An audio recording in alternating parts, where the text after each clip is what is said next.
On est ce soir parachat Béchalach pour un cours à nouveau où on va s'appuyer sur les enseignements à la fois de la Kabbalah et de la Chassidoute pour expliquer peut-être un ou deux grands messages de cette paracha, une paracha très riche.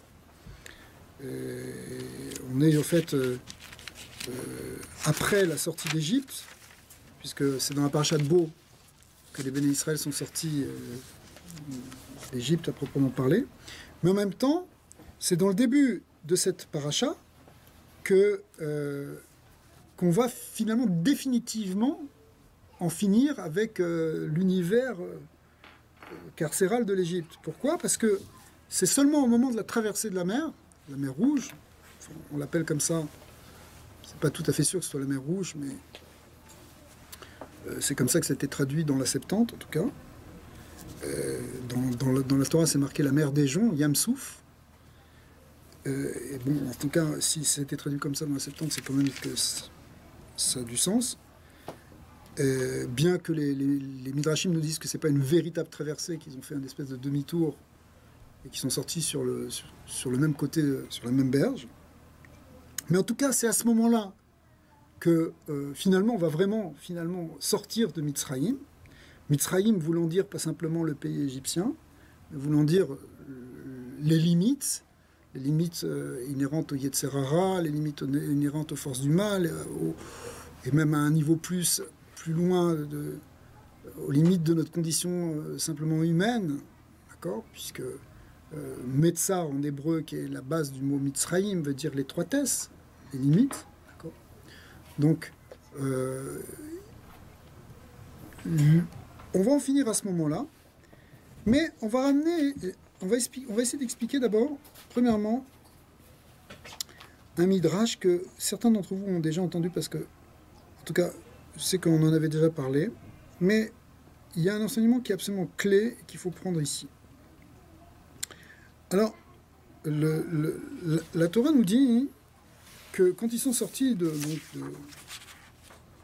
d'Égypte, ils sont pas allés, excusez-moi, directement vers Eretz Israël. Il aurait fallu normalement longer la côte et remonter par la bande de Gaza et remonter vers Eretz Israël. Ils ne sont pas partis par là, ils sont partis justement vers l'est, vers la mer Rouge, la mer des Joncs. Et c'était voulu par Dieu, c'est Dieu qui les a dirigés par là. Mais ils se sont retrouvés finalement coincés au bord de la mer. Bon, Chaba, bienvenue. Et Akadosh Baruch Hu leur a dit, quand ils sont arrivés au bord de l'eau, il leur a dit, restez là. Et le verset nous dit que en face, ils étaient au bord de l'eau. D'un côté, c'était un endroit qui s'appelait Pi Achirot parce que c'est là qu'ils ont trouvé la liberté. Chérut, en hébreu voulant dire liberté, mais ils étaient entre un endroit qui s'appelle Migdol et un endroit qui s'appelle Baal Tsephon. Et au bord du désert, évidemment. Et quand le pharaon a à nouveau entendu qu'ils étaient proches de l'eau, etc. Et Dieu lui a endurci son cœur encore une fois, et il a levé toute sa grande armée, les meilleurs de ses cavaliers, et toute son armée entière, et les a poursuivis.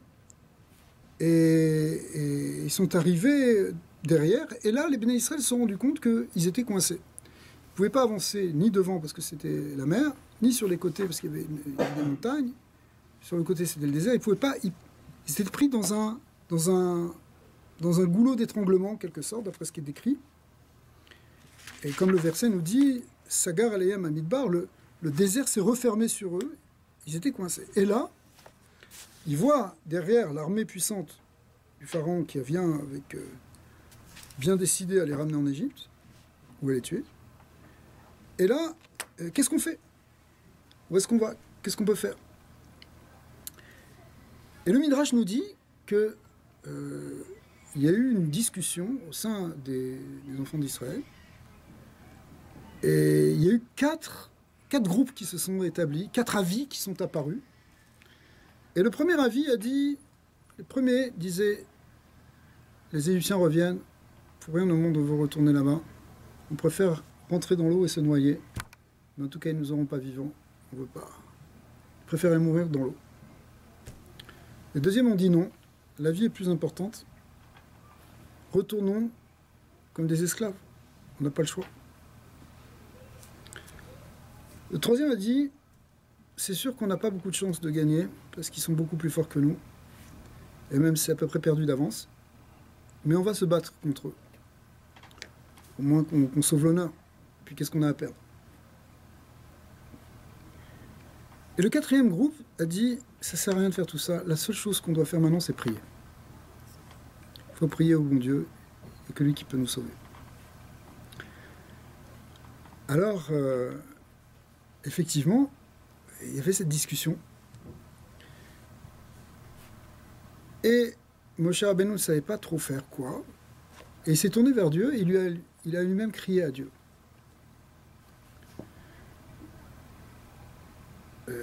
Akadosh Baruch Hu lui a répondu, il lui a dit, pourquoi est-ce que tu me cries maintenant? Pourquoi tu me pries? Pourquoi tu supplies?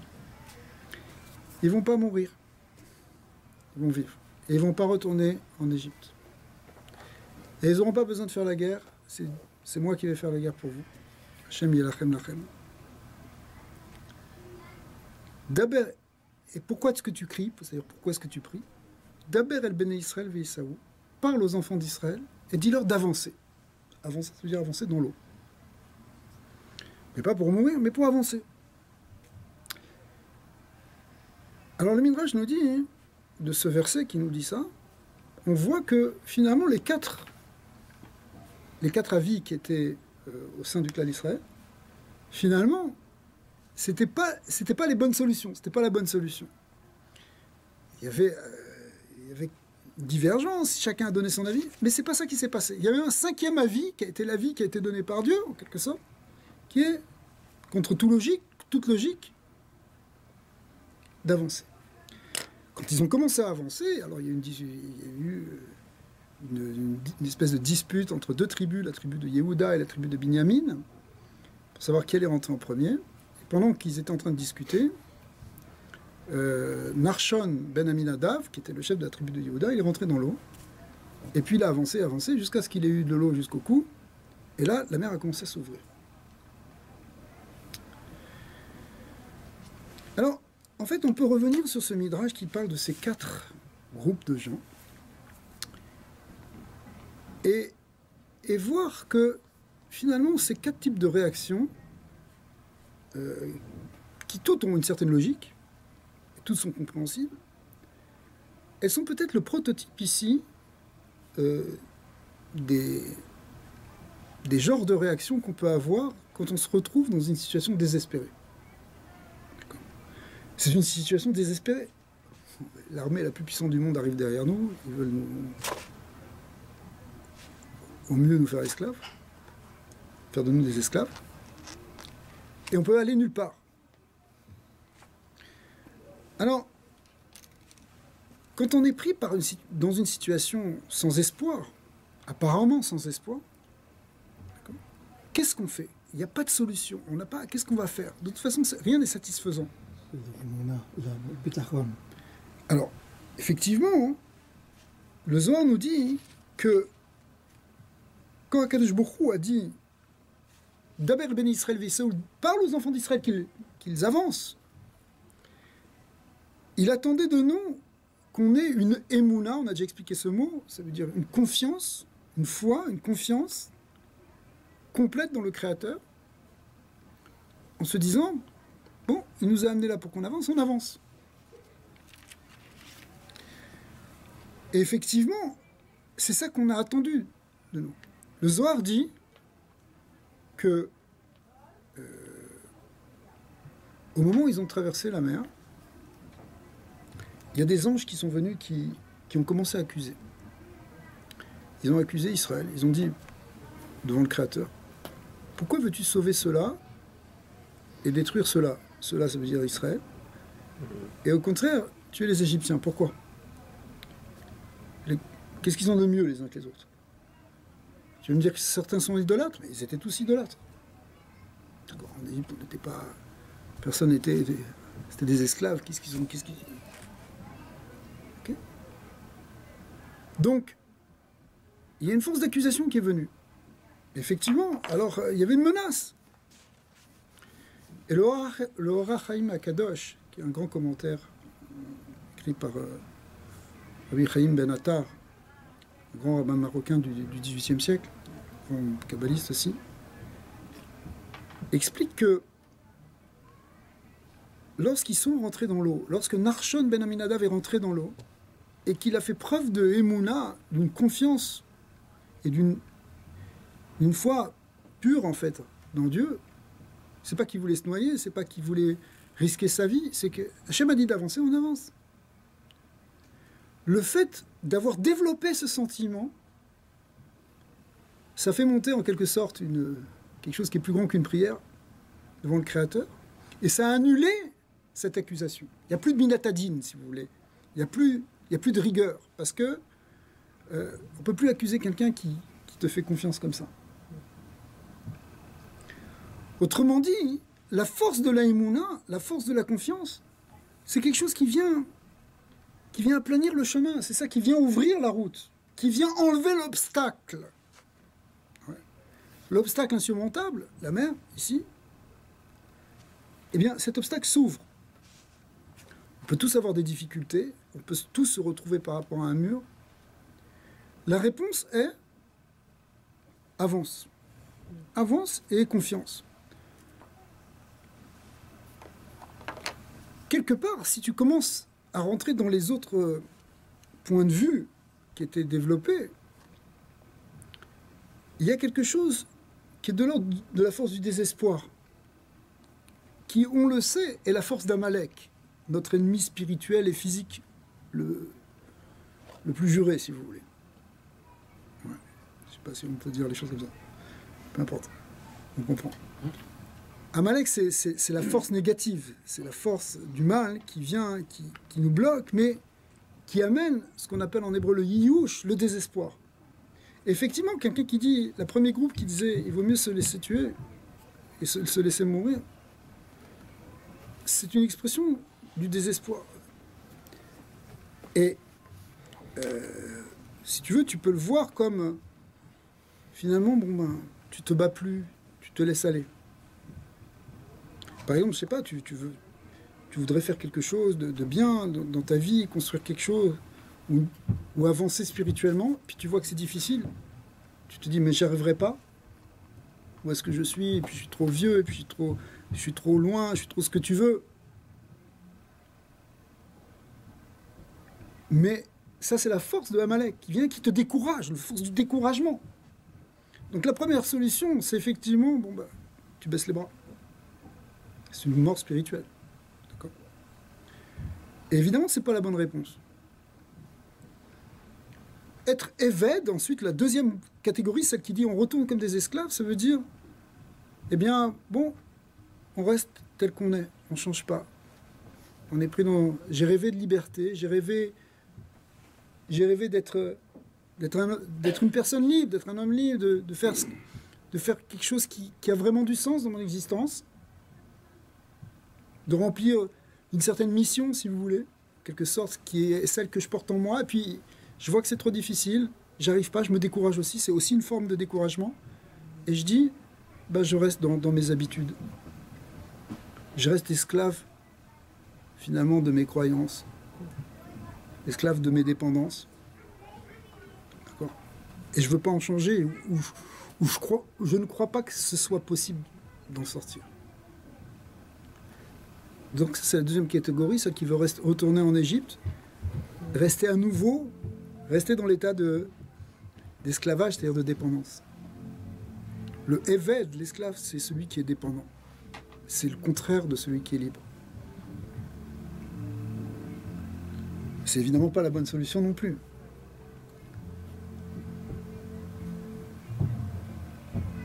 La troisième, qui est déjà un peu mieux, on va du bas vers le haut, c'est celle de se dire je vais me battre. Je Je veux me battre contre ce Yetzirah. Je veux me battre contre cette dépendance, contre cet esclavage. C'est pas mal, mais c'est presque perdu d'avance. Parce que tu n'arrives pas à gagner de front. Ça suffit pas.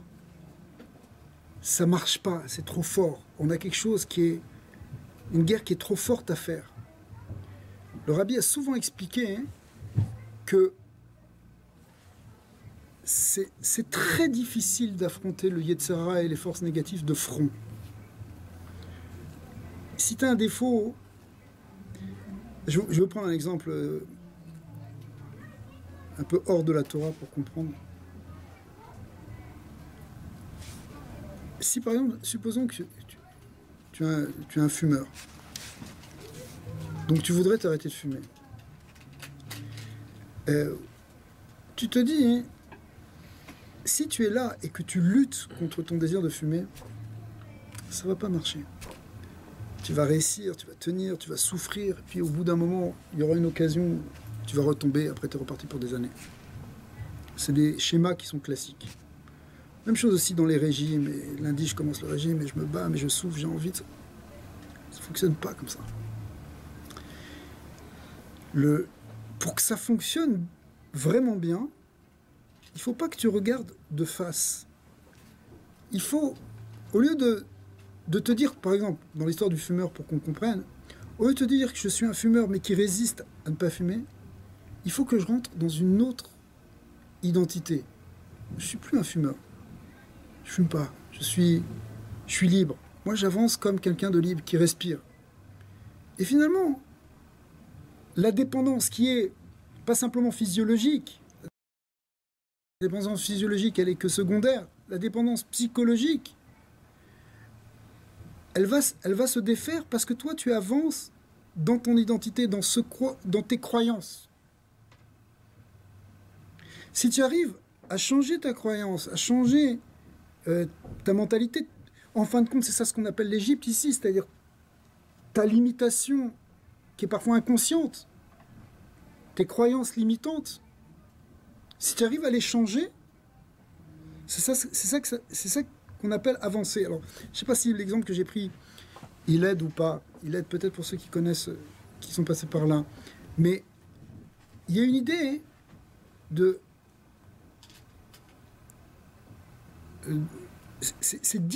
on a, bien sûr, dans le service de Dieu, c'est des grands mots tout ça, mais dans l'idée de travail spirituel, c'est sûr qu'il y a une idée de faire des efforts et d'avoir une certaine discipline, de travailler sur soi et de mener des combats entre guillemets. Mais c'est pas la vraie voie. La vraie voie que la Chassidoute a dit, si tu es dans le combat, tu veux lutter contre tes pulsions, ça marche pas comme ça. C'est trop dur. Seulement des grands tzadikim, ils arrivent à faire cette guerre et à la gagner. Nous, ce qu'on peut faire, c'est... On va faire une mitzvah, on va faire une autre mitzvah, on avance dans ce qu'on peut faire. D'accord ? Et petit à petit, on se détache de notre petitesse et de notre médiocrité. D'accord ? Qui nous attache, qui nous retient vers le bas. Ouais. L'idée, c'est pas de se tourner et de regarder vraiment les forces du mal pour les affronter, Non, l'idée, c'est d'avancer. Ouais. Alors, je sais pas, c'est peut-être un peu abstrait ce que je dis, mais un des messages ici de cette paracha, c'est que c'est en avançant qu'on va régler les problèmes. Évidemment, c'est difficile d'imaginer qu'on puisse avancer alors qu'il y a un mur apparent devant nous. Et c'est ça justement l'idée de Emouna, que cette Emouna va faire disparaître l'obstacle. D'accord ? Mais c'est pas en faisant la guerre. Ça peut être une solution, mais c'est une solution qui vient aussi quelque part du désespoir. Aussi, puisque c'est comme si tu fais un combat que tu sais être perdu d'avance. Plus ou moins perdu d'avance. D'accord. Le quatrième groupe, la quatrième kita, le quatrième groupe, apparemment, lui, il avait l'air beaucoup plus correct.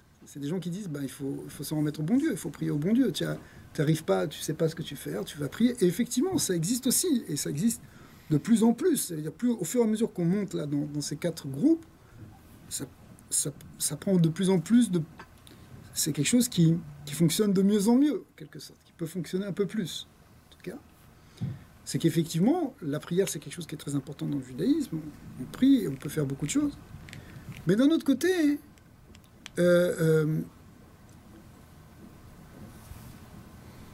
Akadosh Baruch Hu attend parfois autre chose de nous que simplement prier et rester passivement à attendre. Ouais.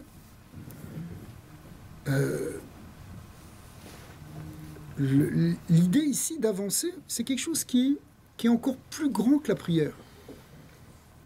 Le Zohar dit que à ce moment-là, hein, quand Dieu leur a dit « Dis aux enfants d'Israël qu'ils avancent », le Zohar dit dans son langage un peu kabbalistique, il dit « Kilo besruta talia milta ela beatika talia milta », c'est-à-dire « bemazala beatika ». La chose ne dépend pas maintenant du mérite, c'est pas leur mérite, mais elle dépend en fait justement d'un niveau qui est au-delà même du mérite. C'est quand tu pries, tu peux prier pour le mérite de tes pères, tu peux prier sur la bonté d'Hachem, mais ici, c'est quelque chose qui est encore plus grand que ça. C'est que c'est la volonté d'Akadosh Baruch Hu que maintenant ils partent, qu'ils sortent. Ici, il y a quelque chose qui dépasse tout. C'est Akadosh Baruch Hu, c'est le plan divin qui est en jeu, si vous voulez. On parlait de ça tout à l'heure en introduction, pendant le cours. Le plan divin, il est en train de se réaliser. C'est prévu qu'ils sortent d'Égypte. Ils sont en train de sortir maintenant. Cette force de liberté qu'ils sont en train d'acquérir, que nous aussi on essaye d'acquérir, elle fait aussi partie de ce plan divin. C'est-à-dire que Akadosh Baruch Hu nous a créés pour qu'on devienne libre.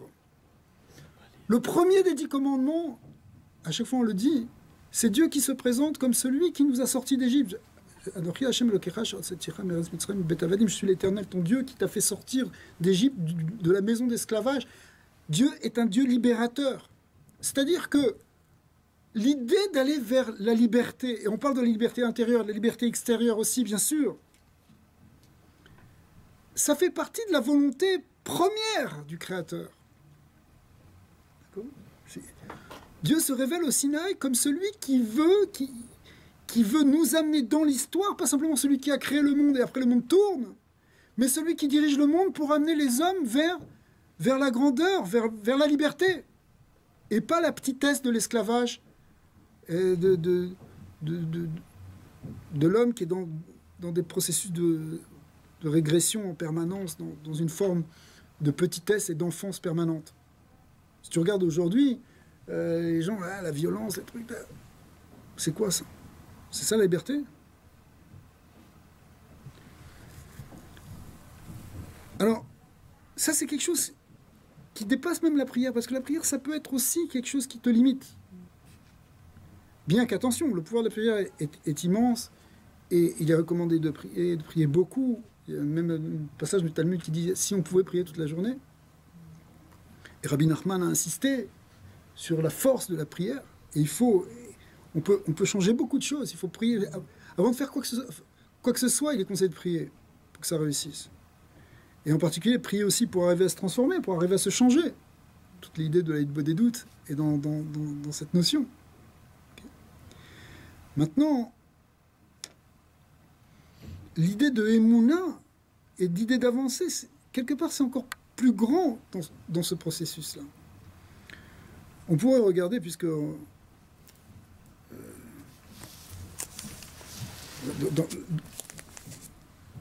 à l'heure on a parlé que le désespoir c'est la force d'Amalek, mais tu le vois par exemple chez nos bons amis, bon, je peux parler de ça, mais bon. Oui, c'est-à-dire que tu vois que par exemple les islamistes qui sont en fait la force d'Amalek, tous les Daesh et compagnie, ils sont, si tu regardes ce que dit Rashi sur Amalek, c'est exactement ça, c'est une bande de voyous, d'assassins qui sont là pour refroidir le monde. D'accord? Ça, la description du groupe, c'est même pas un peuple, Amalek qui vient, qui attaque à la fin, quand les Béné Israël sortent d'Égypte, justement. Et, alors, dans tout le long de l'histoire, il y a toujours eu des bandes comme ça, d'accord, qui sont des forces d'Amalek, même les SS étaient des Amalek, d'accord, c'est évident, les SA, tout ça, c'est des bandes de voyous, c'est de la racaille pure qui vient, mais qui a une force du mal très négative et qui veut détruire, évidemment, qui veut s'opposer finalement au projet divin. D'accord ? Au projet justement de libération, qui est le projet divin. Oui. Et bah, tu vois, ça veut dire, bah, voilà, ils font toutes ces choses-là. C'est-à-dire, c'est la force de la mort, ils sont prêts à se tuer, comme ils sont prêts à mourir. Et il reste des esclaves, ils sont encore dans une mentalité complètement régressive d'esclaves. Ils ne veulent pas changer, ils veulent au contraire revenir en arrière dans la manière de penser, ils ne veulent pas bouger. Pire que l'obscurantisme médiéval, c'est un retour en arrière, ils ne cherchent pas à devenir libres. Ouais. Faire la guerre, évidemment, ils veulent faire la guerre, c'est tout le djihad. Prier, théoriquement, ils font croire qu'ils prient, ils font croire qu'ils prient. D'accord, bon, c'est juste une parenthèse, mais on le voit, ça veut dire, ça peut être vraiment de l'autre côté, on peut le voir même chez ces gens-là, mais ce qui compte surtout, c'est comment nous, on réagit par rapport à nos difficultés à nous, à nos blocages à nous. On a tous des blocages, on a tous le Yetzara, et à chaque fois qu'on veut avancer quelque part, le Yetzara, il remonte, il ressort. On peut croire que des fois, on se dit, mais ça fait plusieurs années que j'essaie d'avancer, que j'apprends des choses, que je me développe, etc. Et puis, il y a toujours un Yetzara qui ressort. Alors c'est normal parce que c'est la force de l'obstacle. Mais le Baal Shem Tov explique que l'obstacle, il peut disparaître justement si tu comprends qu'il n'y a pas d'obstacle. C'est le fameux machal du Baal, la fameuse parabole du Baal Shem Tov qui, avec le roi, bon, on l'a raconté plusieurs fois, mais elle est la clé essentielle. C'est-à-dire, c'est le roi qui dit celui qui voudra venir dans le centre de mon palais, qui arrivera à venir jusque-là, aura le droit de se marier avec ma fille. Et alors, bon, il y a des gens qui ont essayé. Il y avait un gars qui voulait vraiment aller. Et, bon, alors, il est arrivé, mais autour du palais, il y avait d'abord une première enceinte. Un grand mur. Alors, il n'y avait pas de porte. Alors, comment il a fait? Il a mis du temps, il a cherché. Il y a pas de... Finalement, au bout de plusieurs mois, il a réussi à passer de l'autre côté. Il a réussi à trouver un stratagème pour passer de l'autre côté, mais il était épuisé. Mais il voit, derrière ça, il y a une deuxième enceinte. Et en fait, il y avait 7 enceintes. Mais là, c'est encore pire. Là, il n'y a absolument aucune aspérité, on ne peut pas grimper dessus. Et il fait le tour, il n'y a aucune possibilité de passer. Alors il réfléchit, il dit, c'est pas possible que le roi, il nous demande quelque chose qui soit impossible. D'accord ? Ça prouve, c'est ça son raisonnement, ça prouve que tout ça n'est qu'une illusion. C'est un tour de magie qui fait apparaître ça. D'accord ? Il y a une un prestidigitateur, il peut vous faire croire une certaine réalité. D'accord ? Tu crois que tu es dans quelque chose, mais en fait, il n'y a pas. Alors, il se dit, c'est faux, il ne doit pas y avoir, ça ne doit pas être un vrai mur. Et il avance, et il traverse le mur, et il traverse tous les murs, et il arrive jusqu'au palais du roi. Alors, c'est évidemment une parabole, mais le roi, ici, c'est Akadosh Baruch Hu, sa fille, c'est la Shekhinah, c'est la présence divine. Et finalement, on cherche à s'approcher d'Hachem. On cherche notre source, on cherche à revenir vers le palais du roi. Et on peut croire qu'il y a plein d'obstacles. Et les obstacles, c'est les obstacles extérieurs, les obstacles intérieurs. Je suis pris, mon travail, etc. Et puis moi-même, je suis pas... J'étais ça, j'ai pas envie de lire, je préfère regarder la télé, etc. Ok ? Mais, je prends un exemple. Mais quoi, hein ? Mais, en fait, tout ça n'est qu'une illusion, nous dit le Baal Shem Tov. Si tu veux avancer, tu peux avancer. Ouais. Tu peux avancer, et c'est ça l'idée. Tu n'as pas besoin de te battre, en fin de compte, parce que te battre, ça ne sert à rien. Avance. Ça sert à rien, c'est comme si c'est un peu se battre contre des chimères, quelque part. Encore une fois, ça ne veut pas dire qu'on n'a pas des défis aussi quand même à surmonter. Ça veut dire qu'il faut faire des efforts, évidemment. Mais l'idée, c'est d'avancer parce que finalement, il n'y a rien fondamentalement qui s'oppose à notre relation au Créateur. Alors, après ça, effectivement, donc les béné Israël, ils ont appris ça au bord de l'eau, mais après ça, il a fallu intégrer ça. Et ils vont intégrer ça, finalement, pendant les 40 ans du désert, où ils vont devoir intégrer ces notions.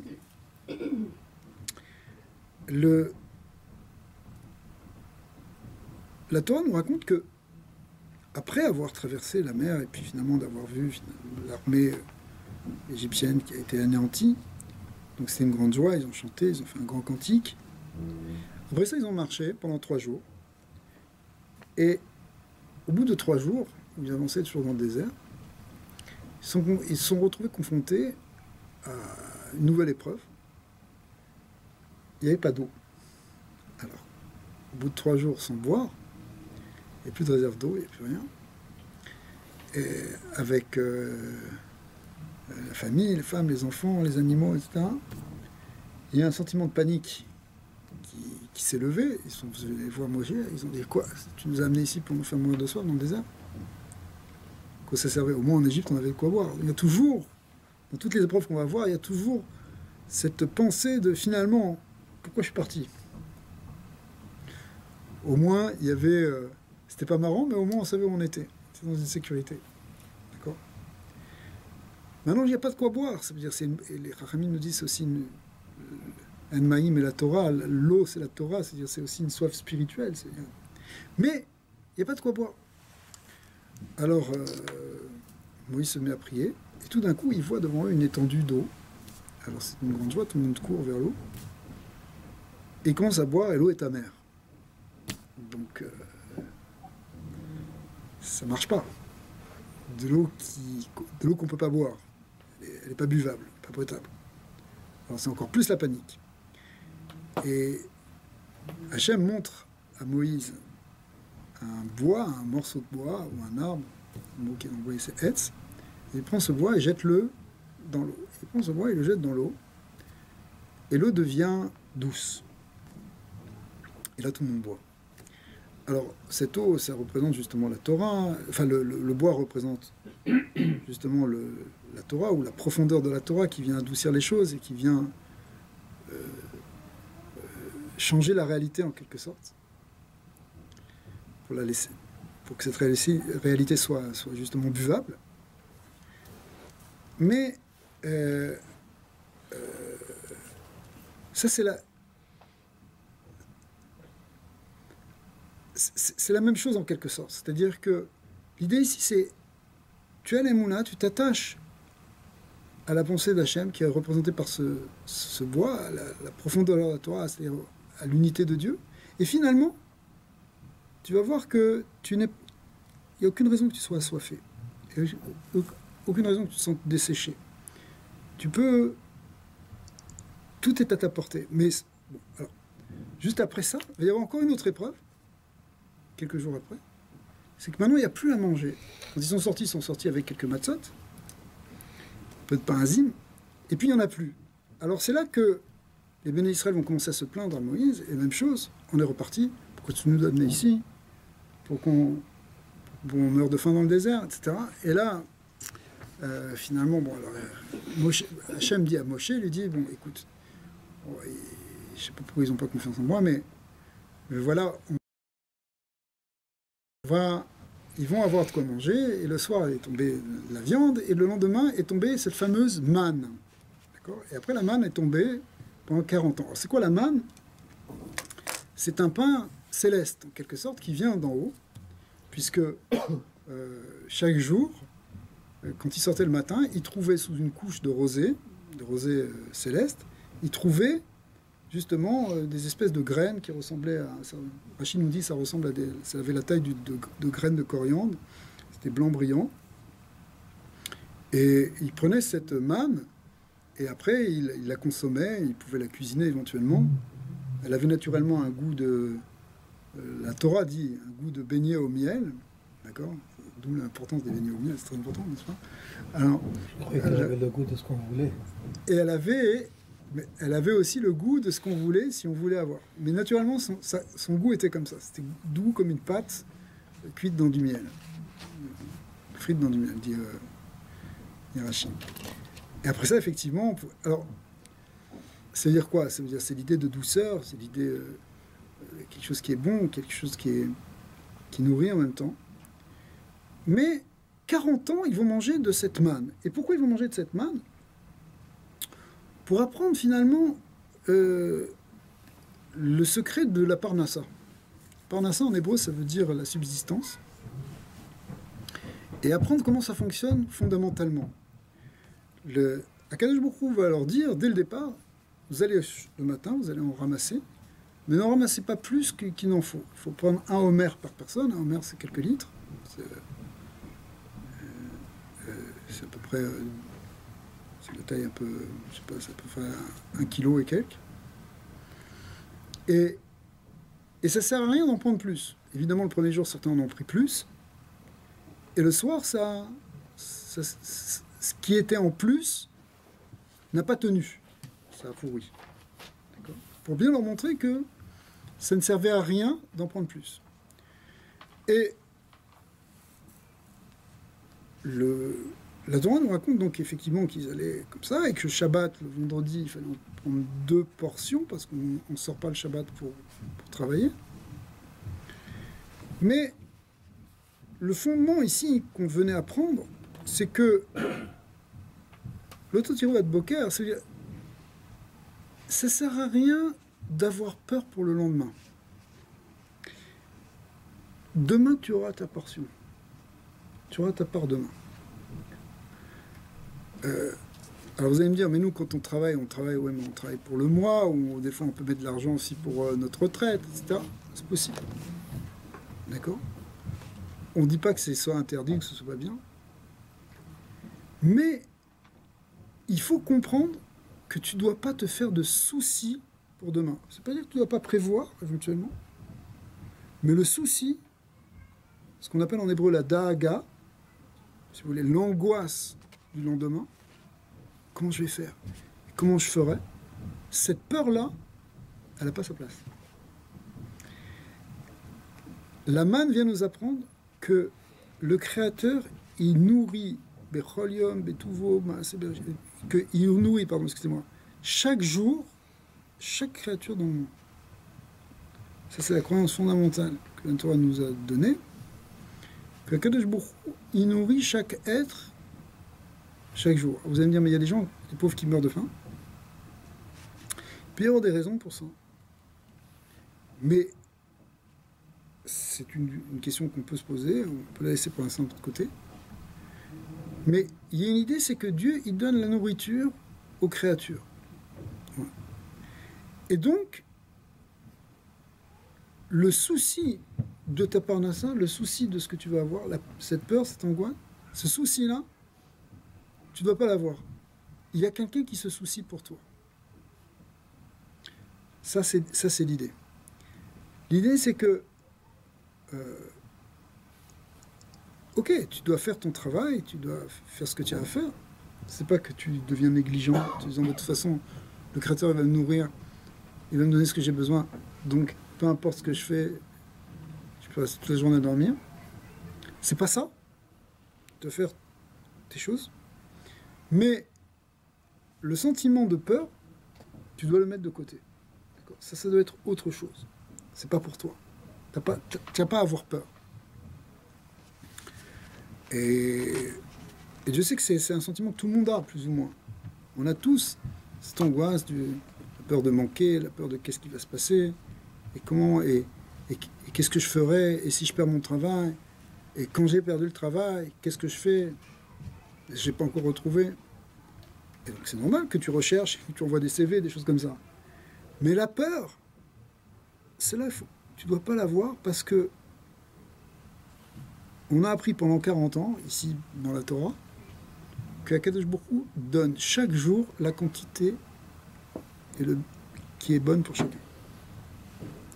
Donc, Akadosh Baruch Hu t'a nourri jusqu'à présent, il va te nourrir encore. c'est possible qu'il y a des moments où ça va être un peu plus difficile, etc. C'est possible. C'est possible, mais ça ne justifie pas que tu t'angoisses. La émouna qu'on doit apprendre, et que les enfants d'Israël ont appris en sortant d'Égypte, cette émouna, cette confiance, elle s'oppose justement à cette angoisse, à cette peur. C'est le contraire. Alors, ça c'est le fond, si vous voulez, hein, de ce qu'on apprend sur la manne. D'après la Kabbalah, hein, les Zohar expliquent que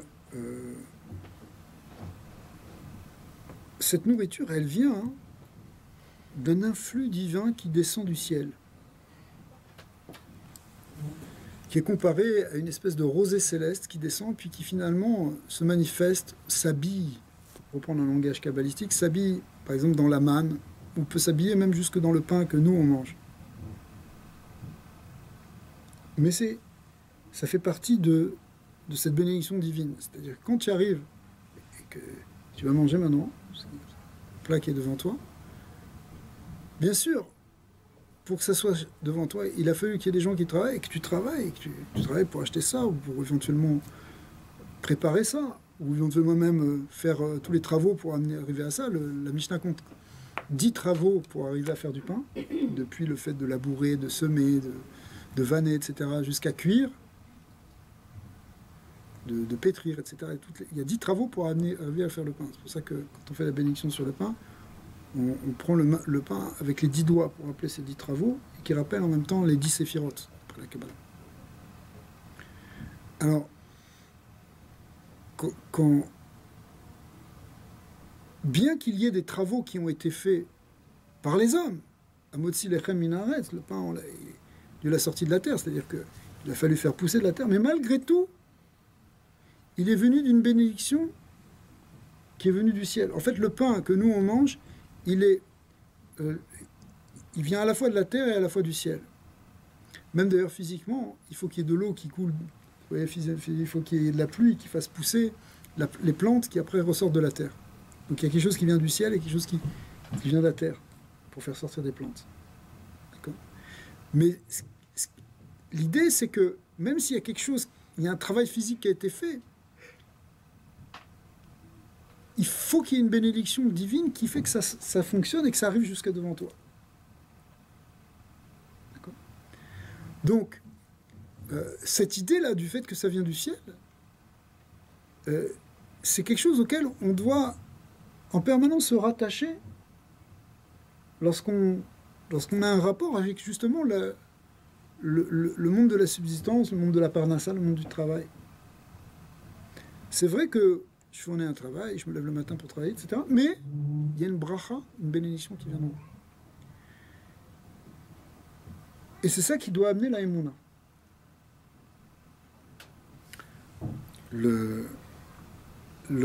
La quantité qui était, c'était la Torah finit cette paracha de la manne en disant que la quantité d'un homer, c'est une mesure, qui est un dixième de epha, qui est une autre mesure, qui fait 10 fois plus qu'un homer. C'est ça la quantité. Et le Zohar nous dit, enfin le Harizal, que ça représente ce dixième de epha, ce dixième d'une autre mesure. C'est comme la 10e séphira, qui est la dernière séphira des 10 séphirotes, qu'on appelle la séphira de Malchut, qui est c'est la dernière séphira qui reçoit tous les influx des séphirotes supérieures et qui la distribue dans les mondes inférieurs. Donc, ça, la quantité, mais derrière la quantité, c'est l'idée de la manne, et donc derrière l'idée, en fin de compte, de la subsistance, c'est que c'est vraiment cet influx divin que nous, on va recevoir. Excusez-moi de vous interrompre, mais je ne peux m'empêcher de retourner un peu en arrière. Peut-être 4-5 parachutes avant, quand Yaakov rencontre Esav. Et là, il craint qu'il va le tuer. Et là, il a une peur bleue. Il a plus qu'une peur. Et de là, on avait appris qu'il avait 3 choses à faire. Soit qu'il utilise un stratagème comme il l'a fait, il a divisé son camp en 2, il a mis les femmes et les enfants en arrière, Après ça, il a confronté Esav, une chose. L'autre, c'était la diplomatie, donner des cadeaux, essayer de donner des cadeaux. La troisième chose, c'est de se battre. À mon avis, c'est un peu contre ce principe de dire, ah ben moi j'ai la émouna en Dieu, et je vais être sauvé, et je ne vais rien faire. Alors, c'est pas les mêmes... Alors, il y a une grande discussion dans le Talmud sur cette question que vous posez. Il y a deux versets. Un verset où on voit que Dieu dit à Jacob, dans ce passage que tu es en train de mentionner, il lui dit « N'aie pas peur, Yaakov ». Donc on comprend qu'Yaakov avait peur. Effectivement, d'ailleurs, le verset nous dit qu'il avait peur, et à cause de ça, il a fait ça. Mais il a fallu que Dieu le rassure. Oui. Même chose aussi, quand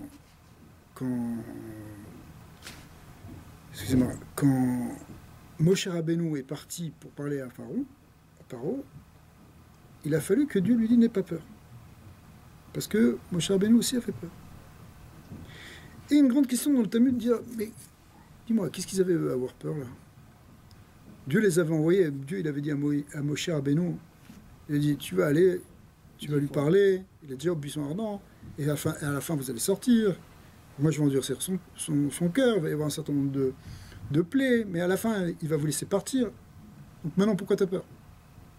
Même chose pour Yaakov. Yaakov, Hachem lui avait promis, au tout départ, il a dit « N'aie pas peur, tu vas sortir. » Il n'avait pas dit « N'aie pas peur », il avait dit « Je te promets que tu vas sortir de cet exil, tu vas retourner dans ton pays et que tout ira bien. » Alors maintenant, pourquoi tu as peur?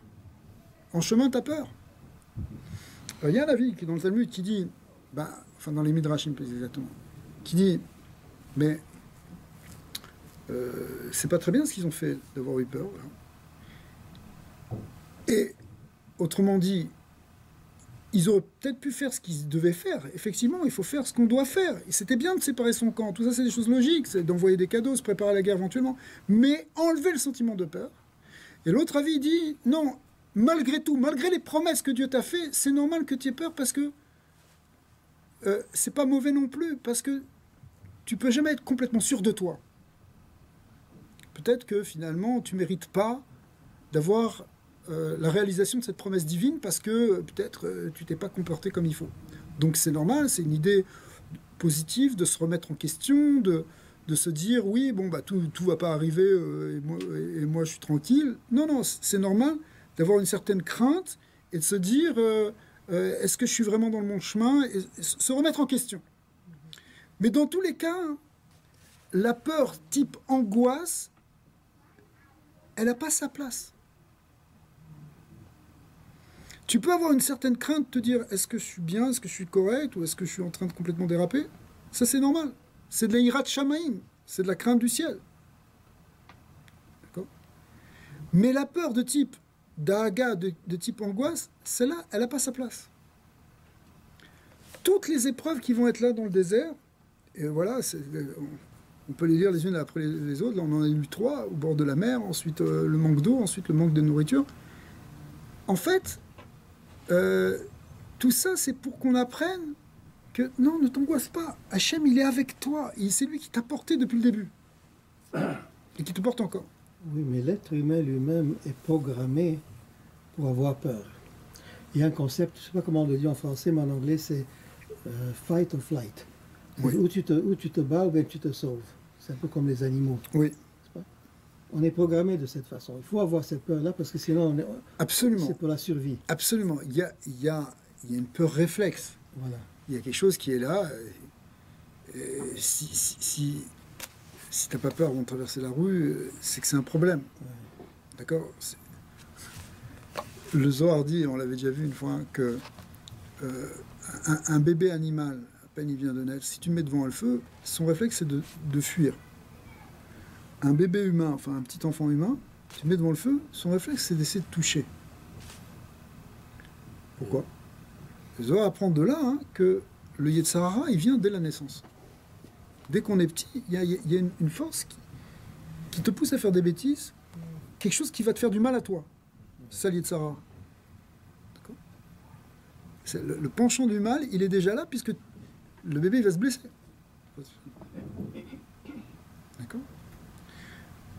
Mais si toi, tu as, tu as un réflexe quand il y a quelque chose, tu te protèges, etc., c'est normal, c'est bien. Ça, c'est quelque chose qui est effectivement fondamental. Mais on ne parle pas de cette peur-là. On parle d'une peur qui est de l'ordre du mental, pas de l'ordre du réflexe, du système nerveux primordial, qui peut se traduire par l'angoisse. D'accord ? Qui est de l'ordre du mental, de la projection, de l'imagination, finalement. C'est cette imagination qui te fait voir le mur là qui était autour du palais du roi, dans le Machal du Baal Shem Tov. C'est tes images mentales. On parle de la peur de la Parnassa, mais c'est la peur de toutes les peurs qui sont en toi, toutes tes dépendances en fait, toutes tes croyances plus exactement. Toutes tes croyances qui peuvent être des croyances limitantes. Presque la peur d'avoir peur finalement. Alors ça peut aller jusqu'à la peur d'avoir peur. Effectivement, c'est-à-dire t'oses même pas affronter ta peur, t'oses même pas la dépasser. C'est ça la peur d'avoir peur. Qui avait dit nothing to fear but fear itself. Comment on dit en français Oui, ça dit bien ce que ça veut dire. Les jeunes ne savent pas lire.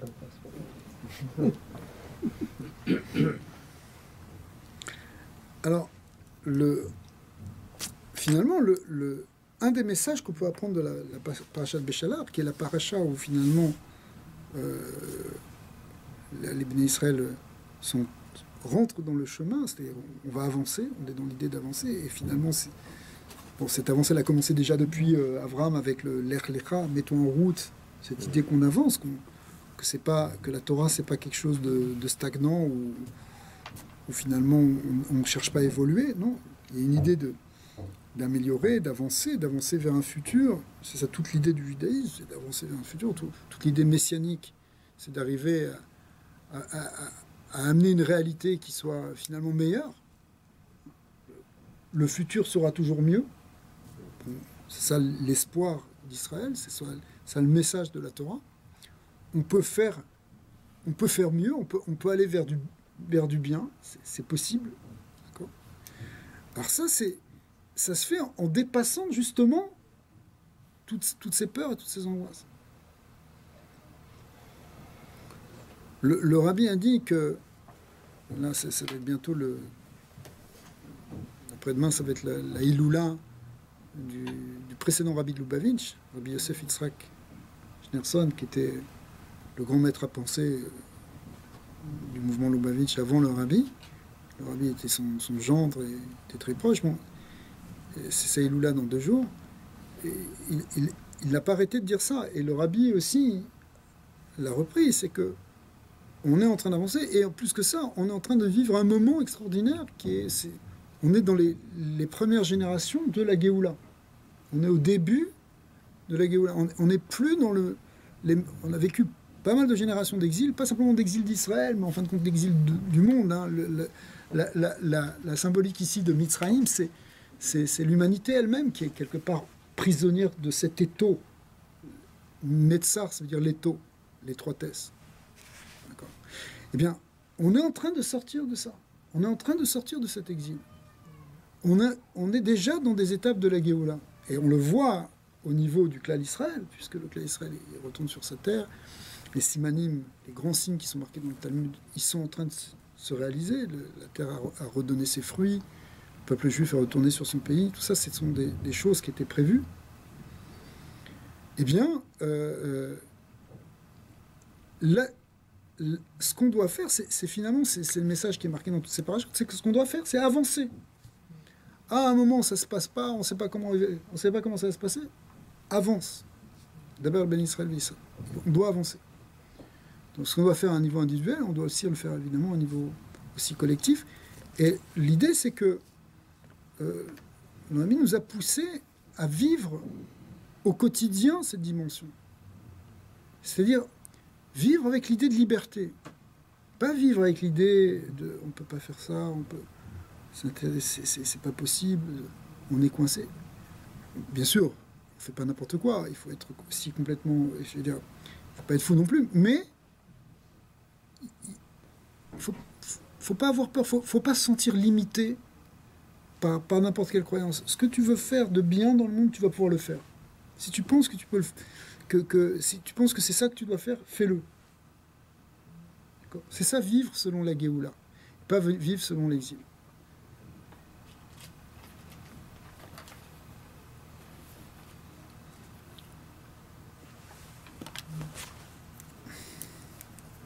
Alors, est-ce que vous avez des questions par rapport à ça, ou est-ce que vous voulez parler de...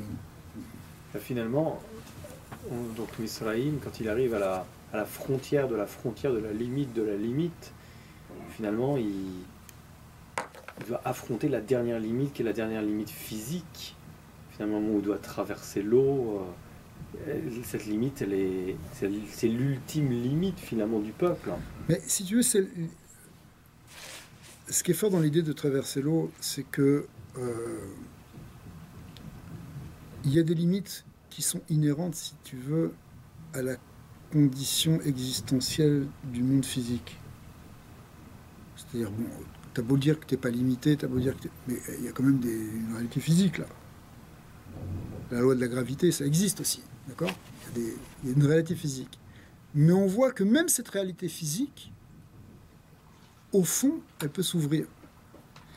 C'est-à-dire, bon, c'est le cas ultime, puisque normalement l'eau, elle tombe, elle descend, elle a un poids, là, elle s'est levée. Donc c'est un grand miracle, c'est un miracle où on voit que c'est Dieu qui tient toute la création derrière. C'est comme la création ex nihilo, c'est encore... Ou la création, c'est Hachem qui fait exister, donc il y a quelque chose d'extraordinaire, mais nous, on n'est peut-être pas obligé d'arriver à vivre des choses comme ça. On ne te demande pas vraiment maintenant de...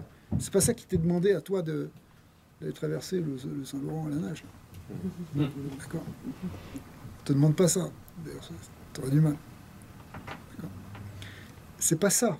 Mais dans ta vie, il y a des choses qui peuvent t'apparaître comme un mur d'eau infranchissable, où tu vas te noyer dedans. Et en fait, non. En fait, non. Avance et les choses vont s'ouvrir. C'est un miracle, oui. Parce que même les lois de la nature, même les lois du monde physique, même les lois inhérentes à notre condition humaine et à notre condition existentielle physique, eh bien, finalement, elles viennent d'Hachem, toutes ces lois.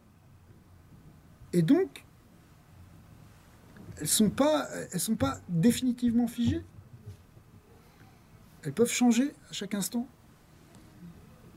Donc finalement, on en arrive à la révélation du buisson ardent. Quand Moïse demande quel est ton nom, il répond « je serai ce que je serai ». C'est quelque chose totalement...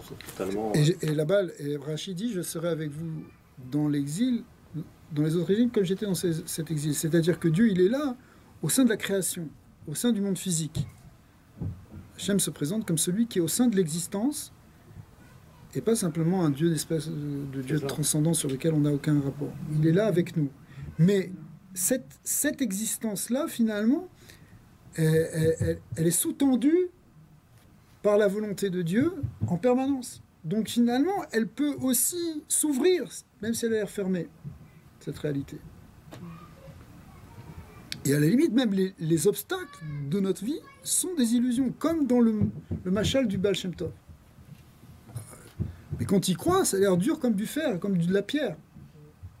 Mais quand tu crois autrement et que tu vois autrement, finalement, il n'y a pas de pierre. Vous voyez, chacun, on peut vivre cette expérience à un certain niveau pour nous. Je ne dis pas maintenant de traverser le mur qui est là physiquement, c'est pas ça. C'est pas ça. Exactement. Mais c'est dans tes obstacles, ce qui te paraît insurmontable, c'est pas insurmontable. Je sais pas s'il y a un vrai projet, surtout un projet qui va dans le sens du projet divin que tu veux faire, eh bien, tu peux le faire. Il suffit simplement que tu en aies envie. Le Rabbi explique sur ce midrash, etc., sur cette sikha, il dit, quand Narshon ben Aminadav, il est rentré dans l'eau, c'est pas qu'il a voulu faire don de sa vie, c'est pas une messirut nefesh au sens simple, il cherchait pas à se tuer. Simplement, il a mis de côté son mental, il a dit, Dieu a dit d'avancer, j'avance. Ce qui est attendu de nous, c'est pas réellement, surtout dans notre génération, c'est pas ce qu'on appelle une messirut nefesh, c'est-à-dire faire don de notre vie. Dans certaines générations, il y a des gens qui ont été obligés de faire don de leur vie, par exemple, pour le judaïsme. Mais, par contre, c'est ce qu'on appelle une Messirat à Ratson. C'est quoi Messirat à Ratson? C'est dire, pas faire le don de sa vie, mais faire le don de son désir, de sa volonté, ou de sa croyance. Quand, au moment de la Kedat Yitzhak, lorsque Avram, Dieu lui a demandé de prendre son fils Yitzhak et de l'élever sur un autel, ça allait tellement contre la croyance d'Avram Avinu qu'a priori c'était presque impossible, cette idée. D'accord? Mais il a fait abstraction de sa croyance. Attention, il ne faut pas que ce soit pris à l'envers, ce que je suis en train de dire. Mais c'est au sens de ce qu'on a dit expliqué avant, c'est-à-dire de ces limites, des limites qu'on se fixe à nous-mêmes, qu'on fixe à l'existence. Je sais pas, suppose que par exemple tu veux faire quelque chose qui est... Tu as un projet de faire quelque chose qui va être bien, qui va faire du bien dans le monde. Et puis tout le monde va te dire, ouais mais tu n'y arriveras jamais, tu n'as pas les moyens pour le faire, et puis c'est un truc de fou ce que tu veux faire, et quelle banque va t'aider à financer ton projet, etc. Mais que toi tu dis non, il faut qu'on fasse cette chose qui est bien, bien finalement les choses elles vont se mettre en place. Finalement, si tu as du ratson, si tu donnes ton ratson dedans, tu offres ton ratson, tu rentres pas dans la logique de ceux qui te disent ça. Évidemment, il ne faut pas faire non plus n'importe quel projet, je veux dire. Mais théoriquement, oui. Théoriquement, on pourrait même aller jusqu'à traverser la mer physiquement. Tu comprends? C'est ce qui s'est passé pour eux. Est-ce que finalement, pour continuer avec ça, il y a une symbolique, c'est qu'un petit peu plus tard dans la paracha, ils arrivent à un oasis avec, je crois que c'est 12 sources et 70 palmiers, je crois, comme ça. Ouais. Est-ce que finalement, on n'arrive pas là finalement à la matérialisation, enfin, c'est un peu bizarre ce que je dis, la matérialisation finalement des 70 noms et des 12 tribus d'Israël ou... Ouais, c'est lié avec ça. Le Zohar explique que c'est lié avec l'arbre des séphirotes, qui sont le shorèche de toutes les neshamot, de toutes les âmes, effectivement. Et les sources, on connecte avec la source, en fait. Est-ce que ce concept-là de ne pas avoir peur et de foncer ne nous empêche pas des fois de réfléchir et d'analyser les choses avant de se lancer dans un projet comme ça? Tu as raison, il faut réfléchir. Il faut réfléchir, mais il ne faut pas être prisonnier de cette réflexion. Parce que des fois, tu hésites et tu fais ça et tu as un projet et finalement tu ne fais jamais rien. Tu ne le fais pas. Pourquoi? Parce que tu l'analyses tellement de tous les côtés, etc. Et tu vois toujours les défauts et les risques et les choses. Finalement, tu n'avances pas. D'accord? Il y a un moment où, si c'est ça que tu dois faire, bon, il faut savoir est-ce que c'est ça que tu dois faire ou pas. Mais si tu as compris que c'est une chose que tu dois faire, fais-le. Le but de la Torah, c'est finalement que ça arrive à quelque chose de concret.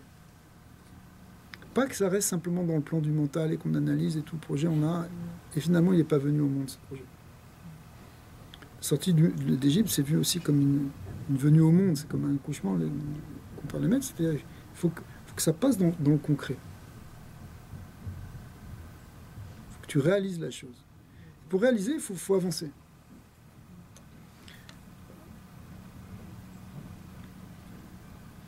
Oui. Alors, si vous... Et Amalek, il arrive après parce que,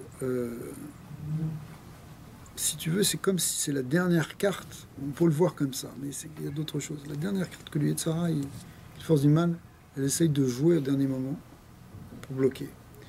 Mais surtout l'idée, c'est que c'est l'épreuve de Emouna ultime. C'est-à-dire que Amalek, il est là pour casser la Emouna. C'est Asher Korcha Baderer, c'est celui qui vient te refroidir dans le chemin.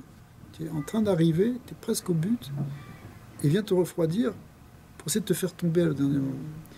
Mais c'est là, si tu sors une force très grande, c'est là que tu peux faire la plus grande réparation et dévoiler vraiment des choses très profondes. Parce que d'un autre côté, c'est l'anti-Yichud Hashem, c'est ce qui voile le plus l'unité de Dieu, justement, qu'il n'y a pas de limite. C'est le principe même de la limite. Il est la source même du Metzar. C'est l'origine même. Si le Mitzrayim, ça représente les limites, Amalek, ça représente la négation pure. c'est plus qu'une limite. Une négation, c'est aussi une limite. C'est aussi quelque chose qui dit non, qui bloque. Mais pour que le Ein Sof il se dévoile, l'infini se dévoile, il faut qu'il y ait une négation de la négation. Ein Sof, ça veut dire c'est la négation du Sof, de la limite. Et à ce moment-là, parce que Dieu, on ne peut pas le définir. On rentre dans des choses un peu métaphysiques, mais pour que la finalité de la création, c'est que Dieu se révèle dans le monde, il faut empêcher tout ce qui bloque cette révélation complètement. En fait, finalement, entre Misraïm et Amalek, on est un peu comme on parlait la semaine dernière des apicorsoutes. Il y a la première qui était celle qui fixe les limites, donc la première qui est l'idolâtrie, mais il y a malgré tout une espèce de croyance sous-tendue, Ouais. alors que l'autre, dans Amalek, il y a carrément la négation. C'est l'absence, la négation pure. Ouais, on peut faire ce lien aussi, avec certaines nuances, mais sûrement. On a parlé au début du cours que l'âme Israël était à la mer Rouge, coincé dans un étau, face à la mer Rouge, la mer plutôt, et derrière eux les Égyptiens qui les poursuivent pour les tuer ou les reprendre. Et c'est là où la Emouna est venue. On se pose la question, est-ce qu'il faut vraiment être coincé contre le mur pour avoir cette force, cette Emouna qui va au-delà de la raison? Mais écoute, pas forcément. Parce que dans ce cas-là, c'est comme ça qu'ils ont eu cette Emouna. Pas forcément, mais souvent ça vient comme ça. Est-ce que c'est peut-être pour ça que Hachem nous donne ces épreuves? Oui, l'épreuve, elle est là pour dévoiler, pour révéler une force qui est en nous. Si tu veux. Parce que finalement, ça prend quelque chose comme ça. C'est pour ça, c'est ça. ce bitachon Pour ça que l'épreuve n'est pas négative en tant que telle. Elle est ce qui permet de révéler une force qui était cachée. Elle est voulue et créée par Dieu aussi. Oui. Contrairement à certaines religions qui vont parler des forces négatives, du diable. C'est ça. C'est pas qu'il y a deux puissances qui s'affrontent. Ouais, c'est ça. Il y a qu'Hachem. Mais comme Akadosh Baruch Hu s'est caché en même temps en partie, il a laissé une place à l'existence à quelque chose qui a l'air d'être contre lui. Mais en fait, c'est qu'une créature. Les forces du mal sont aussi des choses créées, donc c'est Hachem qui les contrôle aussi. C'est pas qu'il y a deux dieux, Hachem. Alors moi, j'attendais un peu que tout le monde soit là ce soir pour annoncer une petite nouvelle. C'est que, après discussion avec le rabbin habitant, j'ai réussi à obtenir une extension des cours de Kabbalah. Ça, c'est la bonne nouvelle. La moins bonne nouvelle, c'est que c'est seulement 2 cours. Ok, très bien. Okay. Alors, 2 autres cours après ce soir. Super. Excellent. Amen.